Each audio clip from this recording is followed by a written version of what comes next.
Hello, everyone. Welcome back to AP Environmental Science, online version, distance learning version, COVID version, whatever you want to call it. Here we are. Um, we're going to cover air pollution part 2, the secondary air pollutants, including smog and acid rain and things like that. This is basically a review of your homework. So I hope it's helpful. Hope you're doing all right out there. We made it. It's Friday. We made it through the second week here. And looks like we got a few more weeks to go. But spring break is next week. It's going to be interesting to be at home for spring break. Not my preference, but we're going to make do. Okay, let me tell you about some things happening. Okay, I got to bring up the right. Oh, give me 1 second here. Okay, all right, here it is. So we got some announcements, and then we'll get right into the lecture. So again, I only have 15 minutes per video here for this free screencasting app I have. So it'll probably be a couple of videos because I have a lot to cover. So let's go to the announcements. You may have heard that school is closed. The building is closed until May 1st. So we're online until May 1st. Kind of a bummer. I know you guys miss your friends. I know you miss me and your teachers are missing you too. That's for sure. I miss you. But what can we do? Here we are. We're going to try to make the most of it. So we'll be online for 4 more weeks here, and then hopefully we'll get back to school. Spring break is still spring break. That means there's going to be no classes. I'm not going to have any homework in this class, so you guys take a break, read a book, get outside, practice social distancing. I'm so sick of hearing that word. You probably are too. And then a tip is as you move forward here, just to note that all the teachers are going to put everything on Google Classroom. So all your classes are going to move onto Google Classroom. That's where all of your assignments are going to be. So make sure you check Google Classroom for every assignment, even your electives, even my gardening class. I have to create some lessons, online lessons for gardening. So even if you think you don't have work for an elective, you should check because you probably do. We have to get some grades in. Okay, second announcement is I'm updating grades this weekend. So if you have missing or late work, essentially we're talking about the lab report on the Gateway Pond.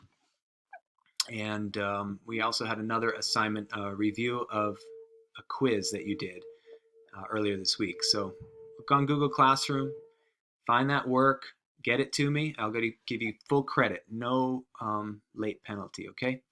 And you can use spring break to catch up. We just want you to get the work done and get the grades in. We're being very a little chill about this, not as crazy as it would be if we were in school as normal, okay? Also, APES class for quarter 4. Where are we moving in this course? Now that we're online, we have 2 objectives here. The first is to review for the AP exam. The testing dates for that are going to be released next week, so we'll find out when the test dates are, and we'll let you know that, and you can choose. I think you're going to be able to choose from 2 different test dates. So that exam is going to be taken home. It's a take-home exam, online, 45 free response questions. So we're going to get you set up for that. We're going to get you prepared for that. That is my objective for quarter 4. And also we have 1 project. It's the Sustainable Design Project. I think we can get a lot of that stuff done online with me giving you feedback, you doing research and creating materials. So that is where we're moving for quarter 4, so you guys know. Quarter 4 grading, this is coming down from administration. They're changing up the grading. They want to move to more POL assignments and less proficiency assignments. Lots of reasons for that I'm not going to get into. I don't necessarily agree with it, but here we are. We're going to do it. So just so you know, moving forward, POL, completion of work, process of learning work, is going to be most of your grades. So just make sure you keep up with the work and do the work, the completion of the work. And then there's only 20% proficiency, one of which was your water quality lab report. You've probably already done that. And then your final project. And that is Q4 grading. So it's actually going to be pretty easy if you're somebody that is good about just getting stuff done, staying organized. And this is true for all classes, by the way. I'm pretty sure all classes are going to be 80% POL. All right. All right, let me show you this. This is what the College Board is telling us, that the exam, the topics on the exam are only going to be units 1 through 7. Now, these are not my units exactly. My units are a little different. But this is the College Board's units, and they say since we're not meeting for May and April, we're not going to be tested on units 8 and 9. Now, if you look at units 8, it's water and land pollution. We've already covered that. And if you look at global change, that's talking about climate change and biodiversity and endangered species, things like that. We've covered that too. So thank your teacher. We've covered everything in the course. And essentially the lecture today is going to be the last lecture for the course. And that was planned that way anyways. It's air pollution. That's what we need to wrap up. And that's what you're going to be tested on. So it's important we cover this topic today. All right, just so you know, we're in good shape for the AP exam. And there's going to be no questions on the exam about this units 8 and 9.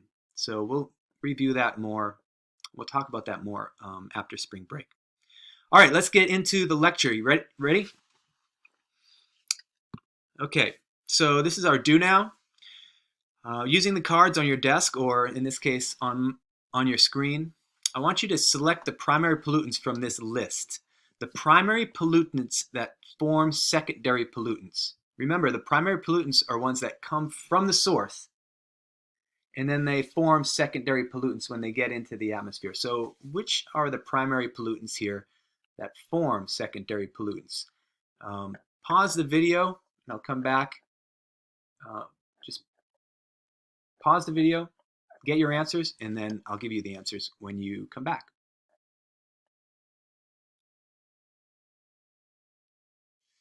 Okay, hopefully you got the answers, and I'm going to show you the answers. Where are they? Here they are. The primary pollutants that form secondary pollutants are NOx, NOx, or nitrous oxides, sulfur dioxide, SO2, volatile organic compounds, VOCs or VOCs, and particulate matter, PM. So we got NOx, SOx, and VOCs, and particulate matter. How'd you do? I hope you did good.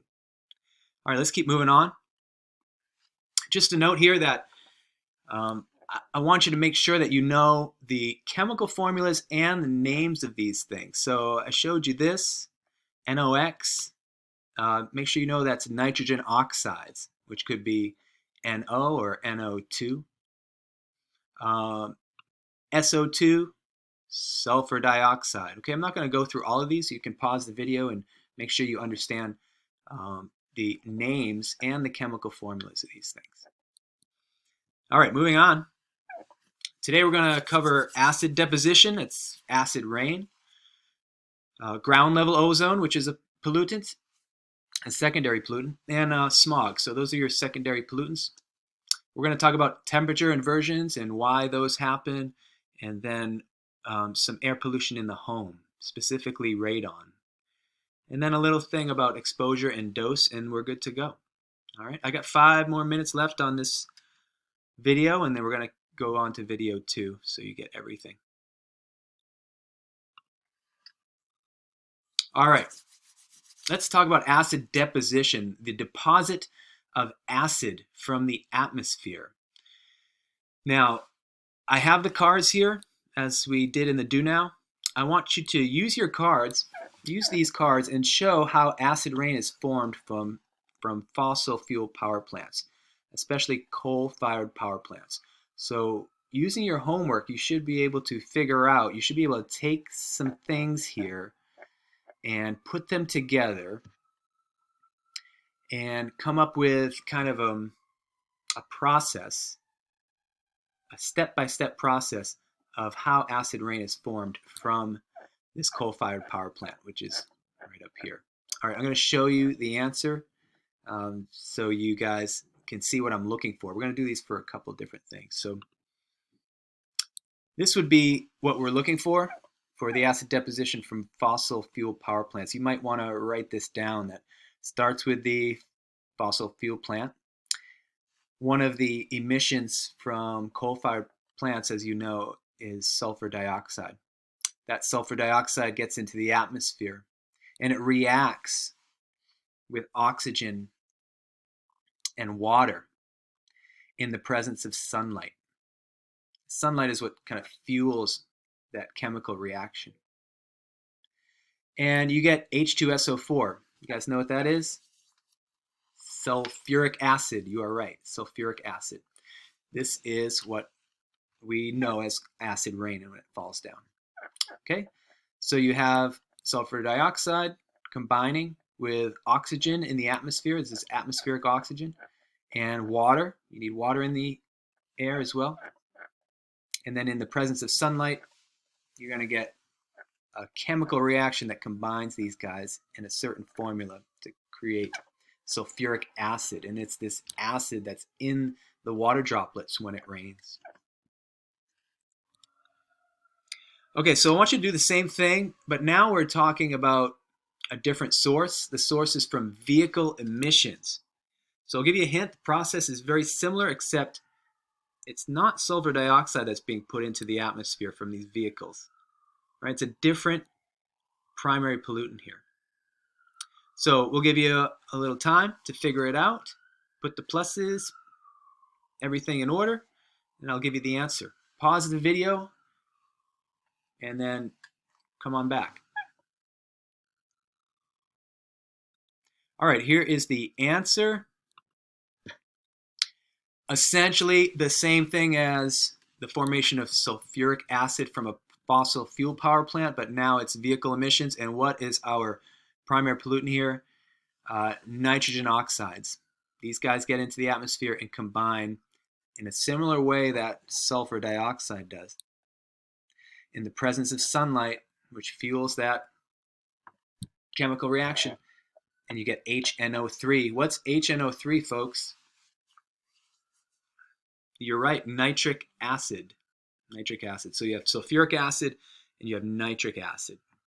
And those are the two acids that you should know that form acid rain. All right, let's think about some environmental effects of acid deposition. You know, everybody gets this idea that the acid falls on the animals or people's heads and it like burns our head, or like acid does that. They have this idea of like strong acid, but it's not like that really. So let me tell you what happens, and this is a review from your homework, I think, is that if the acid rain falls on trees, it removes a waxy layer that protects the leaf. And so because that waxy layer is gone due to the acidic nature of the water, it slows photosynthesis. And if you get slow photosynthesis, you don't get a lot of growth. So your growth is stunted on the tree, it weakens the tree, and of course it makes it more susceptible to pests and diseases. All right, I got 1 minute left. See how we can do here. Actually, maybe I'll wrap here and we'll continue on with video 2. All right, hope you're liking this. Give me a like on the video if you can. I need to get my likes up, you know what I'm saying? All right, see you in video 2.